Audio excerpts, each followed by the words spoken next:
This is not regression. It's burnout, and it requires deep rest. With a powerful conversation about autistic burnout with autism and neurodiversity support specialist Christy Forbes. I know that autistic burnout looks and feels different from the kind of burnout experienced by neurotypical people, and so I wanted to explore this topic with someone who has a deep understanding of and experience with autistic burnout, both as the parent of autistic children and as an autistic person herself. And my hunch is many of you are already familiar with Christy Forbes' incredible work in the neurodiversity space through her resource In Tune Pathways. Christy's work is informed by her extensive professional experience as an educator, as an integration aid to children with social, emotional, and behavioral differences, and as a childhood behavioral and family support specialist. Her most valuable insights, however, come from lived experience. Christy is formally identified autistic, attention deficit hyperactivity disorder, and pathological demand avoidance, as well as being a parent to 4 neurodivergent children. So for today's episode, Christy and I talked about what exactly autistic burnout is and how it presents, why deep rest is critical for someone experiencing autistic burnout, and how autistic burnout is differentiated from mood disorders or depression. We also talk frankly about the challenges of seeing burnout in autistic children through a neuronormative lens and how that may lead to strategies and therapies that might just be the opposite of what a child in autistic burnout actually needs. This is such a rich, compassionate conversation, truly a salve for parents who are struggling with their child's burnout and are feeling overwhelmed and unseen. I hope you find this comforting and empowering. It's an honor to do the work. That's incredible, first of all. 13 employees in doing this work. And again, I know so many families in the TILD community turn to you, especially if they have kids who have a PDA profile. And I'm always like, talk to Christy, go to Christy. You are such a leader. And I just want to acknowledge the way that you show up is so inspiring. I'm not autistic. I read a lot of your posts on Facebook, and the way that you hold space for your community and speak your truth is so inspirational. I see the way people respond to the rules and the boundaries that you set in your community and just how proud you are to be who you are. The impact is really huge, and I'm sure that you feel that, but I just want to acknowledge that. I think it's really incredible work you're doing.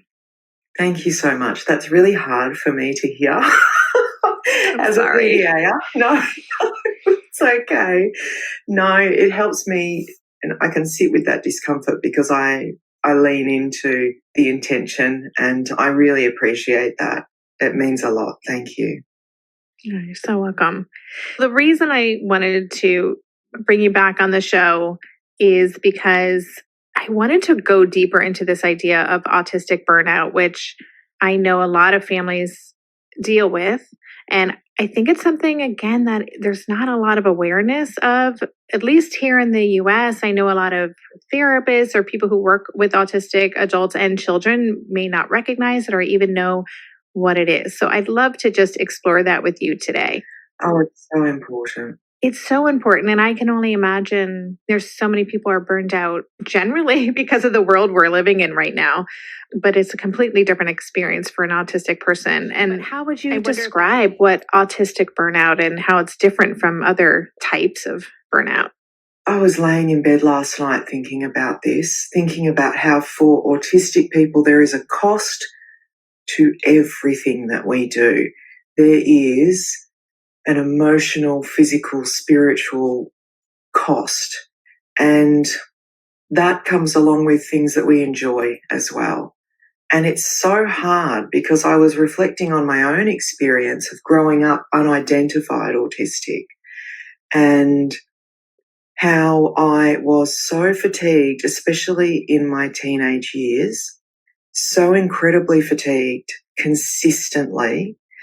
And of course, when that happens for young people, the predominant approach is to encourage us to show up and to overcome and to engage in self-care in a neuronormative way. for me, nobody was to blame around that because we didn't know what we know now. But burnout for me, I think people think that it's just being fatigued and tired. It is a complete beginning of shutdown of my sensory channels. So my personal experience is that my hearing, my auditory processing is the first thing that I notice that is impacted. And there will either be not a ringing, but a swishing sound in my ears. It will sound as though I'm underwater. My brain will completely scatter, so I can't pin down thoughts. I can't retain information. It's like ADHD on overdrive. It is so incredibly debilitating. Along with that, there's the fatigue. There's aching joints.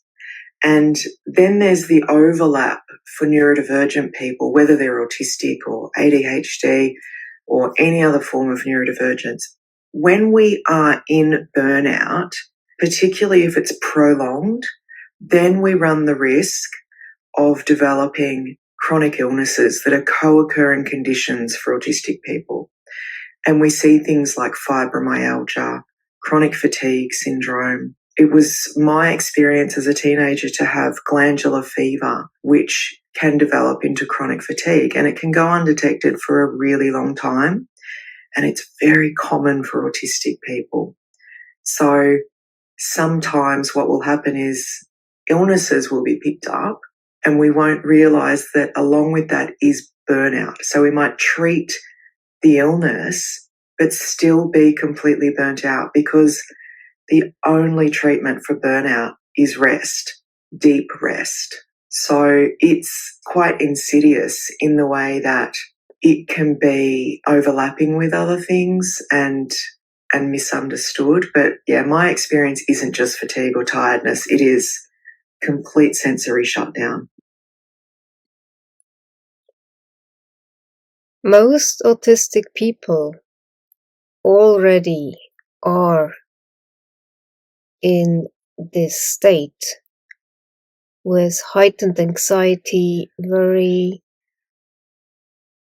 and very little can then lead to so-called meltdown, which is nothing else but a fight response with rage, anger, exploding sometimes from the last straw, when the barrel is already 3/4 full.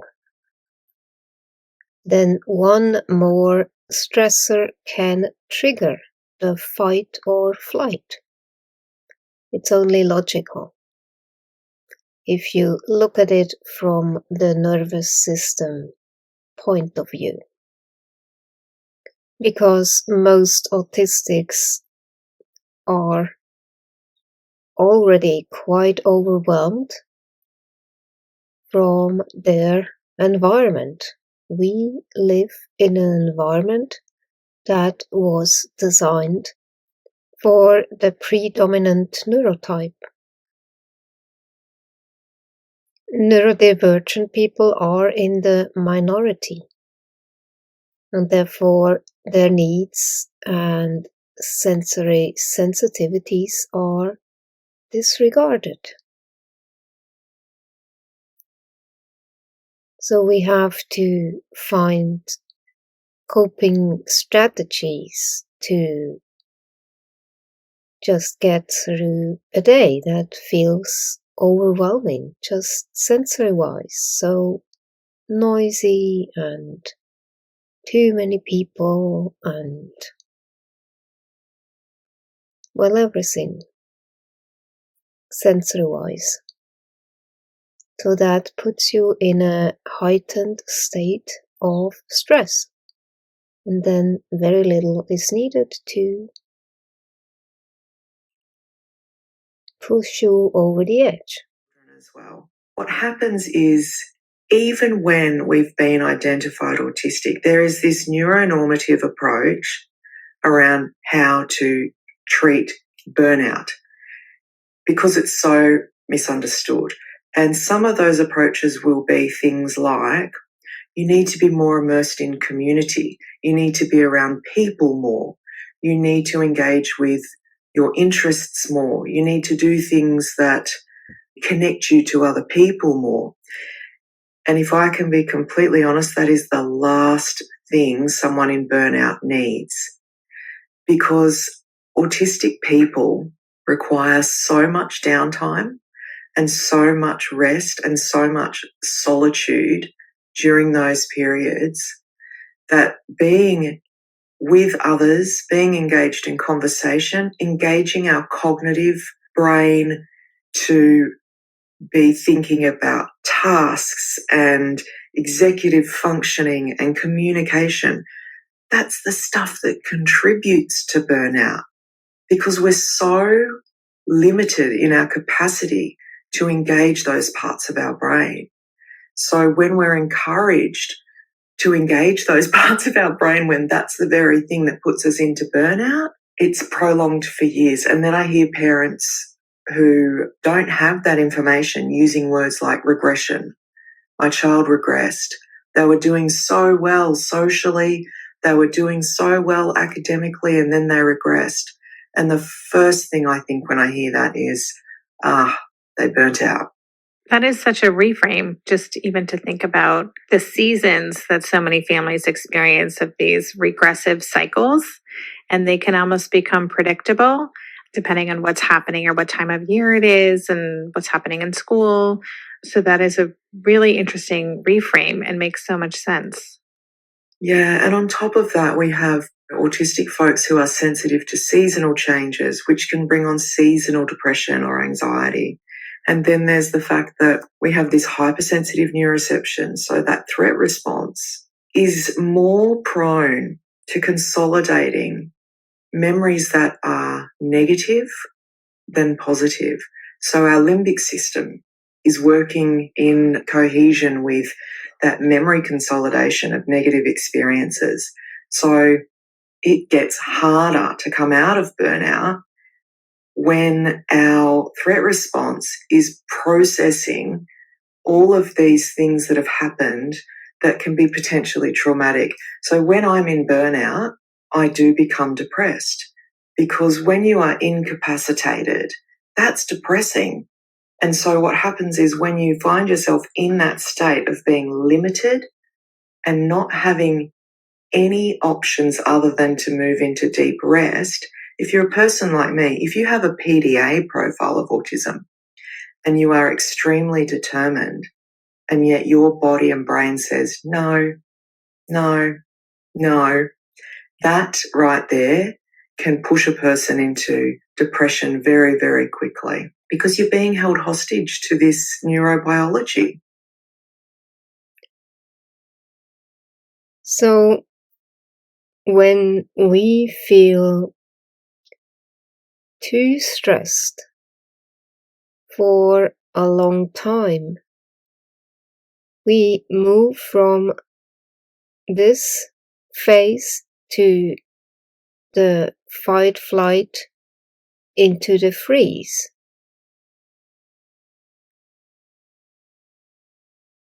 Where there is dissociation, we feel numb and we have no energy. And there is a shutdown and we feel trapped. So this is where you feel burned out. And you can find it all too hard to try and keep up, all too hard to try and stay tuned in, all too hard to maintain attention to things that are difficult to process. You can find it intimidating to feel that even your best efforts are always going to be poor by comparison with the people around you. The way that we're informed as a society, this moves into a whole other topic around accessible healthcare for autistic people. Because again, there's that predominant messaging around overcoming and accessing forms of care that may not be appropriate for neurodivergent people. What pushes us further into burnout is the panic and the anxiety around being misunderstood, missing out, not being a part of things when we truly want to. And sometimes our peers won't understand that. And when you're a young person and you're going through that experience, you are more likely to not understand that experience either. So we turn against ourselves and we start self-loathing and self-rejecting, and it just feeds this process. On top of that, we often sense the desperation in our families who are struggling as well, who want desperately to help us, but are also encouraged and at times pressured, blamed and shamed around how to push us through. So the element of needing that deep rest most of the time isn't even recognised or touched on as an option, because it's not something that society encourages or values anyway. I mean, at the risk of getting political, we are a capitalist society and functionality and productivity is really valued and rewarded. So knowing that you're autistic and largely misunderstood as a beginning, and then going into burnout and feeling like you're at the bottom of the chain of humanity is not a good place to be. Are there clues to help us have a better understanding? I think experience and observation, and I know it can be so confusing, and this is something I engage with parents over all of the time, the confusion around what something looks like and where's the fine line between stepping back and then getting our children out of their comfort zone a little.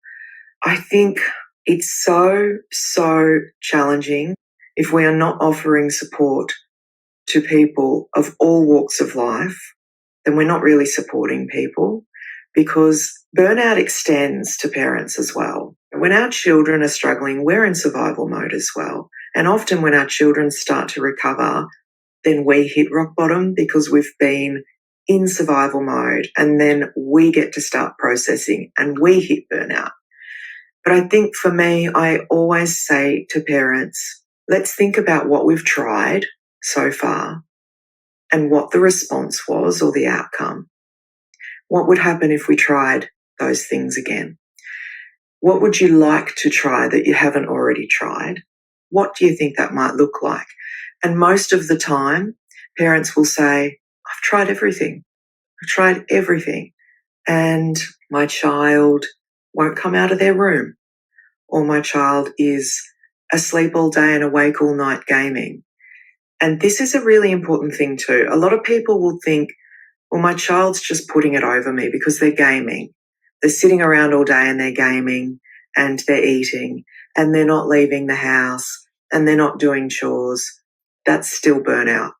And the gaming factor is really important to take into consideration, because that is very grounding for somebody in burnout to be focused on a device, because it allows us to feel a sense of control over at least some element of our lives. So many times it can actually be healthy for somebody to be focused on something like that. So I think it's so hard, but trial and error and experience. And so many people will go to professionals and say, look, we've tried this and we've tried that, and professionals, and there are wonderful professionals. And then there are also, because we're human, right, and we can be limited in our training and what we understand, many professionals will say to parents, you need to be firmer, or, oh no, they're manipulating you. Or, yeah, I know you've tried that before, but we need to try it again. Or they'll focus on, oh, it's not okay for them to be not getting exercise. But if you're powerless over what's happening, you're powerless over what's happening. Other people's opinions or advice doesn't change burnout. It just doesn't. I always go back to my baseline, and that is intuition and experience. You are the expert. And I realized that I had to take a significant amount of time off. I already felt burnt out, to use that word fairly lightly, the week before. I got to Thursday and it was already really, really hard. And I thought, that's it. I'm going to take the rest of today off, Thursday, Friday, Saturday, Sunday. Surely that's going to be enough for me to feel okay. It clearly wasn't enough. I thought 4 days would be fine. 4 days sounds like a lot. But what I have learned with my own energy and my own tendency towards burnout is I usually need at least twice as much as I optimistically think I need. It's so hard to justify to myself to not fulfill the commitments that I've already agreed to, that I find myself being overly optimistic. Okay, I know I need to do something. My body is telling me that enough is enough. I know I need to do something. What if I do this and this and this? Knowing full well that it's not going to be anywhere near enough, but I just really hope that 4 days would be enough. But come Monday morning, clearly that was not going to happen. I managed to push myself another 2 days and then ended up taking the rest of the next 2 weeks off. So why am I telling you this? I guess one of the reasons is because it's so much easier to give this advice to someone else than it is to take it for myself. So I just wanted to recognize that even though it's intellectually it's a no-brainer of a decision, that if I am not productive at all, if I turn on my computer and within 5 minutes I'm already struggling to read the screen because my eyes are so blurry, I need a break. That's a no-brainer. But from an emotional perspective, it's hard to bring myself to take the time that I know intellectually I need, especially when the time that I know intellectually that I need is a long time and seems very, very hard to justify. Suddenly there's all these secondary thoughts like, surely I don't really need 2 full weeks off. Surely there must be another way. Or alternatively, why is this such a problem for me? This should not be a problem for me. I want to find a way to change the way that I work so that I don't have this problem anymore. And none of those thinking styles are particularly helpful at the time. Another reason that it is very important, for me at least, to decide in advance how long I'm going to need to take is because it's hard to know if the rest is working. 1 day in, 2 days in, I still feel the same. Or alternatively, sometimes after just a very, very brief rest, suddenly I feel fine again. This is great. I thought I needed 2 weeks. It turns out I only needed 1 day, and now I feel great. I feel refreshed. Actually, what's happening is I feel fantastic because I no longer feel overwhelmed. I'm still incredibly stressed. I'm still at my limit. It's just that I'm this much on the good side of my limit, which feels great compared to this much on the bad side of my limit that feels like overwhelm and things like that.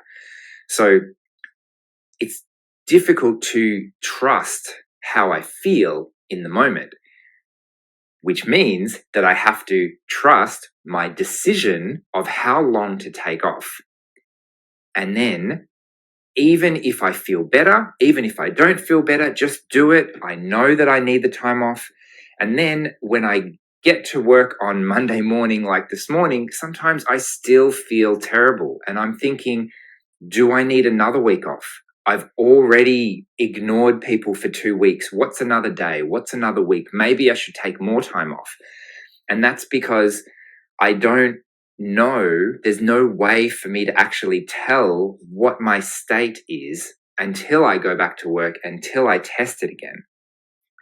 So I guess the moral of the story for me is that long breaks are necessary. I have quite a long transition time. I can't just take one night off and expect that to do anything. I need to take several days, at least 2 or 3 days in a row, to allow my brain the time to slowly unwind and to slowly relax and to actually appreciate the restorative value of having that time off. Whereas if I just take an afternoon off or an evening off or 1 or 2 days off, then it just doesn't have time to actually de-stress and recover in any way. It's difficult to have a calm mindset when you feel overwhelmed most of the time. And therefore, you really can only get back to the calm state when everything in your environment makes you feel safe. If you never feel quite safe, then dopamine that is released again and again breaks down into adrenaline. That drives your stress and therefore symptoms.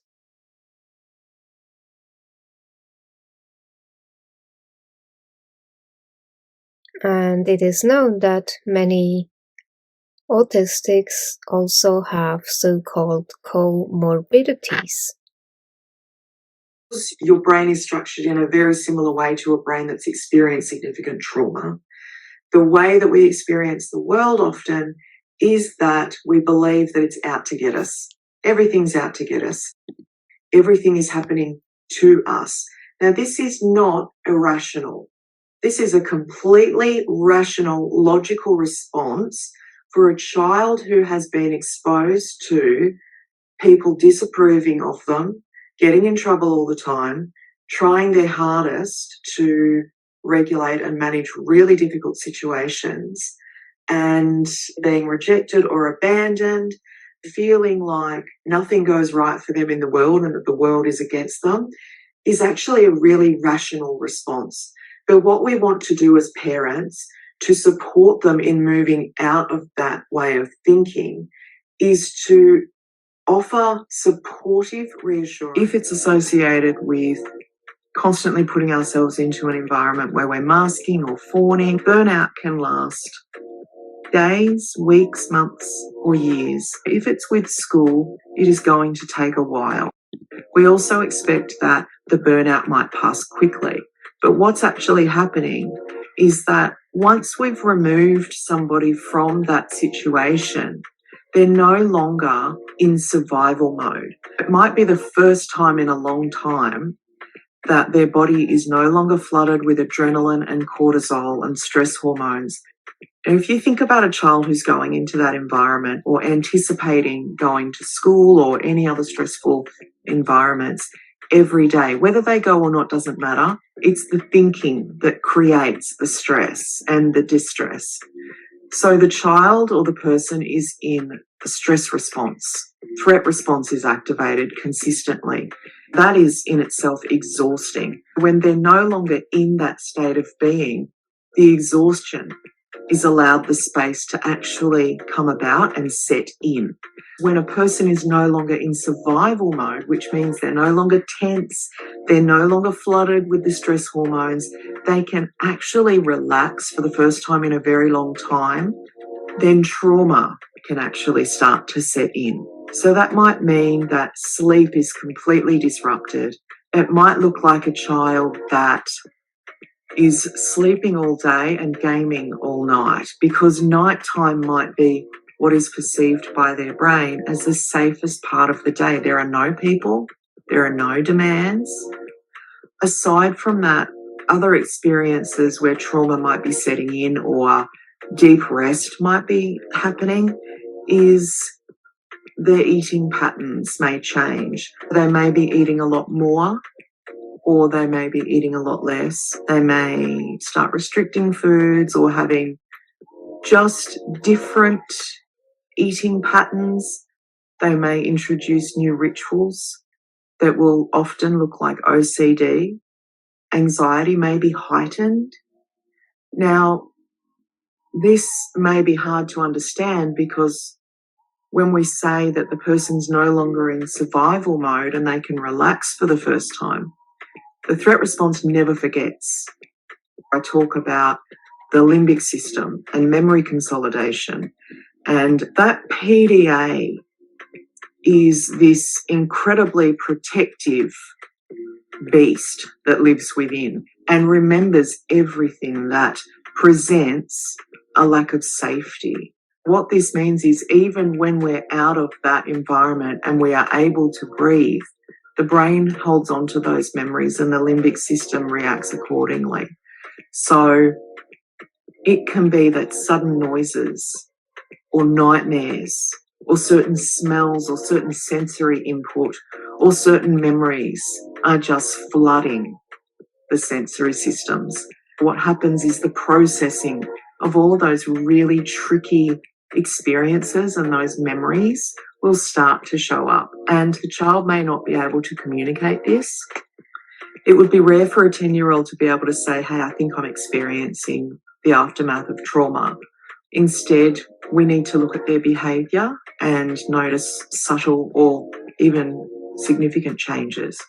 Recovery takes a long time.